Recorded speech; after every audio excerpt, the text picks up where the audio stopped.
अस्सलाम वालेकुम नाज़रीन, मैं हूं डॉक्टर मसूद परवेज़।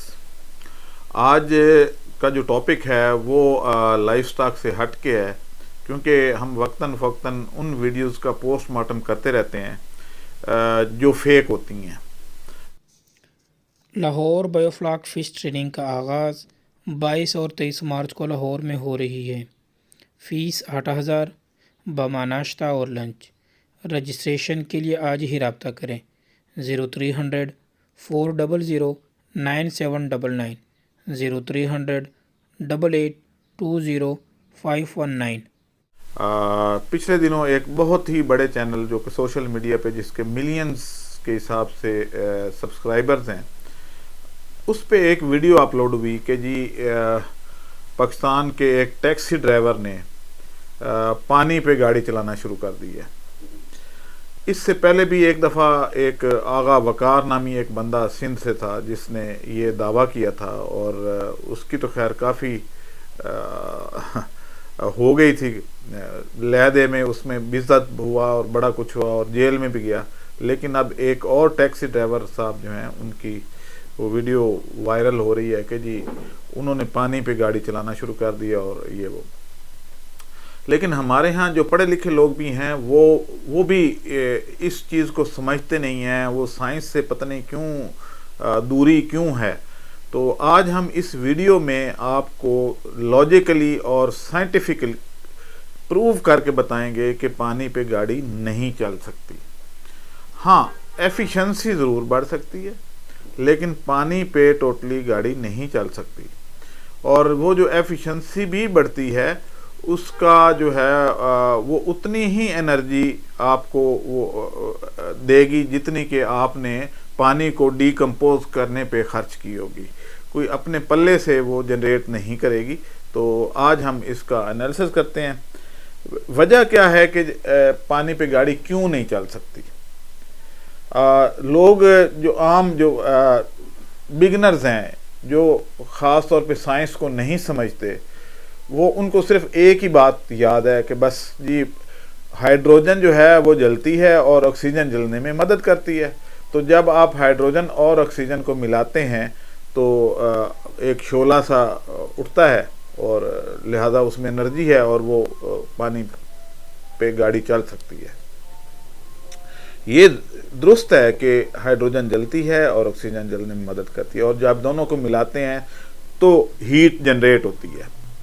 लेकिन हमारे यहाँ जो कंबस्चन इंजन है, कंबस्चन इंजन उसको कहते हैं जो हमारे यहाँ आम गाड़ियों में जिसमें रिंग पिस्टन वगैरह लगे होते हैं, तो इन इंजन में ये हीट से इंजन नहीं चल सकता। उसकी वजह ये है कि जब आप पेट्रोल डालते हैं तो पेट्रोल जो है वो उसको यानी कंबस्चन होती है, उसकी धमाका होता है, और उससे पिस्टन को वो पेट्रोल जब जलता है तो उसका वॉल्यूम बढ़ता है, उसका जो हुजम बढ़ता है, वो हुजम इतनी तेज़ी से बढ़ता है कि वो पिस्टन को पुश कर देता है।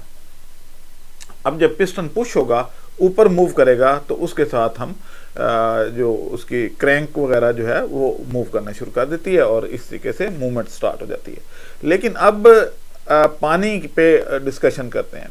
अच्छा, इसमें थोड़ा सा मैं ये भी बता दूं कि आप समझाने के लिए कि जैसे मीथेन है तो उसमें CH4 फार्मूला है, और इसी तरीके से जो हेक्सेन है उसमें 6 कार्बन आइटम होते हैं, और 6 कार्बन आइटम जो हैं वो आपको जब वो बर्न होते हैं या उसमें कंबस्चन होती है तो 6 गुना वॉल्यूम बढ़ता है। वो 6 गुना जो वॉल्यूम है, यानी पहले इतनी सी जगह है पिस्टन के दरमियान, तो उसमें जब 6 गुना वॉल्यूम बढ़ेगा तो वो उसको पुश करता है और पिस्टन मूव करता है। अब हाइड्रोजन और कार्बन की, इसीलिए इसको जो है हाइड्रोकार्बन भी कहते हैं। तो ये मेन करैक्टर है हमारे जो फ्यूल हैं उनका। अब हाई ऑक्टेन क्या करता है, उसमें क्योंकि 8 कार्बन होते हैं, और हाई ऑक्टेन में क्या होता है कि कंबस्चन ज़्यादा फास्ट होती है, वॉल्यूम ज़्यादा तेज़ी से बढ़ता है। तो अब जब ये ज़्यादा वॉल्यूम बढ़ेगा तो उतनी पिक ज़्यादा हो जाएगी। इसीलिए गैस पे, CNG पे पिक कम हो जाती है, और पेट्रोल पे उससे ज़्यादा और हाई ऑक्टेन पे उससे ज़्यादा। तो ये एक सिलसिला होता है इसमें हमारे इंजन में जो फ्यूल हम डालते हैं। अब आ जाते हैं जी कि कार्बन और ऑक्सीजन पे। इधर क्या हो रहा है कि आप हाइड्रोजन अंदर डाल रहे हैं और ऑक्सीजन दे रहे हैं और धमाका हो रहा है, लेकिन क्या इसमें वॉल्यूम बढ़ा? नहीं, बल्कि वॉल्यूम बढ़ने की बजाय श्रिंक हो रहा है। यानी दो हाइड्रोजन के आइटम, या यूं कह लें, ये एक्चुअली होता ये है कि 2H2O जो है वो आप यूज करते हैं। इधर आप क्या होगा, O2 आप यूज करेंगे और 2H2 जो है वो आप यूज करेंगे, तो दो मॉलिक्यूल जो हैं वो आपस में कंबाइन होंगे, हाइड्रोजन और ऑक्सीजन, और एक उसमें हीट जनरेट होगी, एक पटाखा बजेगा, धमाका होगा, लेकिन हीट जरूर जनरेट होती है, वॉल्यूम नहीं बढ़ता, वॉल्यूम उल्टा श्रिंक होता है। अब जब श्रिंक हो गया वॉल्यूम, तो पिस्टन को पुश कौन करेगा? पिस्टन जब तक पुश नहीं होगा गाड़ी की मूवमेंट नहीं हो सकती, कंबस्शन इंजन चल ही नहीं सकता।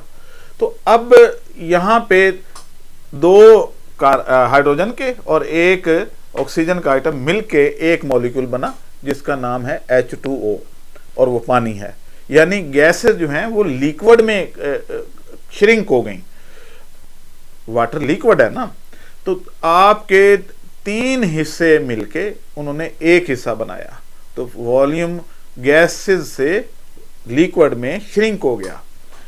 अब जब ये श्रिंक हुआ तो सवाल ही पैदा नहीं होता कि कंबस्टन इंजन जो है वो मूव करे, वो मूव कर ही नहीं सकता, क्योंकि कंबस्टन इंजन को मूवमेंट के लिए उसका वॉल्यूम का बढ़ना ज़रूरी है जो उसको पुश करे। इधर तो पुश हो ही नहीं रहा, तो फिर ये कैसे चलेगा? अब अगली जो है सूरत-ए-हाल वो ये है कि हाइड्रोजन का इसमें कोई रोल नहीं है। हाँ, अगर आप ऑक्सीजन को इन कर देते हैं अपनी गाड़ी के इंजन में, तो फिर क्या होगा? फिर उसकी एफिशिएंसी बढ़ जाएगी, बिकॉज कि आपके हवा में 78% नाइट्रोजन है, 18% ऑक्सीजन है, 2.5% तकरीबन कार्बन डाइऑक्साइड है, और बाकी 0.5% दूसरी गैसेस, तमाम गैसेस मिलके वो उसका वॉल्यूम है हवा में। अब अगर आप ऑक्सीजन को इन करते हैं तो क्योंकि इंजन की मूवमेंट बहुत तेज़ होती है, वो 1000 RPM पे तो सिर्फ स्टार्ट होता है, और तकरीबन 5-6 हज़ार RPM मीन रेवोल्यूशन पर मिनट, तो उस पे जाके तो वो मूवमेंट उसकी बहुत स्ट्रांग हो जाती है। लेकिन उस दौरान इतनी तेज़ी से वो पेट्रोल को प्रॉपर बर्न नहीं कर पाता। इसी वजह से आप ये देखें कि पहले 4 वॉल्व इंजन आया करते थे, यानी 80s से पहले जो है वो 4 वॉल्व इंजन होते थे, और उसके बाद फिर 6 वॉल्व आए, फिर 8 वॉल्व आए, यानी 8 वॉल्व वाला इंजन आ गया, और अब आप देखते हैं कि 24 वॉल्व वाले इंजन भी मौजूद हैं। अब ये वॉल्व क्यों बढ़ाएंगे? ताकि थोड़े टाइम में ज़्यादा ऑक्सीजन इन हो सके, ज़्यादा एयर इन हो सके, और फ्यूल जो है वो प्रॉपर बर्न हो सके, इसी तरीके से ज़्यादा तेज़ी से एग्जॉस्ट हो सके, जो अंदर कार्बन डाइऑक्साइड बनी वो एग्जॉस्ट भी जल्दी हो सके। अगर वो अंदर रह जाए तो फ्यूल का कुछ हिस्सा जल पाता है और बाकी नहीं जल पाता। जब आप ऑक्सीजन इन करते हैं तो फिर वो स्टेबल हो जाता है, यानी वो प्रॉपर फ्यूल जो है वो प्रॉपर बर्न होता है। तो आप उस एक कतरे से, अगर पहले आप 1 किलोमीटर कर रहे थे पेट्रोल का, तो अब वो आधा जल रहा था फ्यूल, अब उसी एक कतरा जो जब फुल 100% जलेगा तो फिर क्या होगा कि वो डबल एनर्जी पैदा कर देगा। आम तौर पे हमारे जो इंजन है ये 26% एफिशिएंट है, और हमारे जो पुराने ट्रक हैं बेडफोर्ड और इस तरह के, तो ये तो 15-16% से ज़्यादा एफिशिएंट ही नहीं है। सिर्फ इंसान की जो अल्लाह ताला की मशीनरी बनाई हुई है, जैसे कि इंसान है, हम अपनी खुराक का 51% तक डाइजेस्ट कर सकते हैं, हम भी 49% ज़ाया करते हैं। ये तमाम खुराक जो हैं उनके बारे में नहीं है, लेकिन मैक्सिमम मैं बात कर रहा हूँ कि 51% तक अल्लाह की जो मशीनरी बनाई हुई है वो भी 51% तक एफिशिएंट है। अब जो इंजन है वो अभी तक 26% तक एफिशिएंट है। अब इसमें कुछ कंपनियां ऐसी हैं जिनका 24% है, कोई 22 पे है, कोई, लेकिन आज तक जो मैक्सिमम एफिशिएंट इंजन बना है तो वो 26 से लेके अब सुना है कि कोई 31% तक भी एफिशिएंट हो गए हैं। लेकिन अभी तक हम अल्लाह ताला की बनाई हुई मशीनरी को compete नहीं कर पाए। अब इधर क्या हो रहा है कि जब आप ऑक्सीजन ज़्यादा करेंगे तो थोड़े टाइम के अंदर प्रॉपर फ्यूल बर्न होगा, प्रॉपर जो जब 100% बर्न होगा तो वॉल्यूम भी 100% ही बढ़ेगा, ज़ाहिर है उसका फ्यूल जला। अब अगर 1 ml है तो उसने 6 ml में कन्वर्ट हो जाना है, यानी 6% उसका जो है वॉल्यूम वो बढ़ेगा, जो कि कार्बन चेन से बढ़ा। बाकी हीट की वजह से क्योंकि गैस और ज़्यादा एक्सपेंड होती है तो वो अलग से है।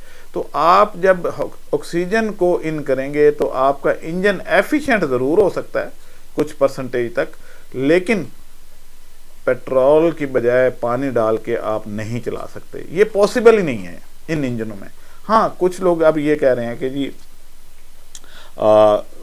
जर्मनी में हाइड्रोजन पे चलने वाली गाड़ियाँ आ गई हैं।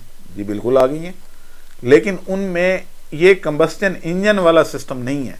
वहाँ पे आप हाइड्रोजन से जो हीट प्रोड्यूस होती है उससे आप स्टीम जनरेट करते हैं, उस स्टीम से फिर आप इंजन चलाते हैं, तो वो डिफरेंट तरीका है। कंबस्टन इंजन जो है वो पानी पे नहीं चल सकता, इसमें जो वॉल्यूम का बढ़ना ज़रूरी है, और हाइड्रोजन और ऑक्सीजन में पानी जो है वो बनता है और वॉल्यूम कम होता है, इसलिए ये समझाना आपको ज़रूरी था। आज के लिए बस इतना ही, अब मुझे इजाज़त दें। अल्लाह हाफिज़। हमारे चैनल को सब्सक्राइब करें और साथ में बेल आइकन को भी दबा दें ताकि हमारी हर नई आने वाली वीडियो आप तक बआसानी पहुंच सके।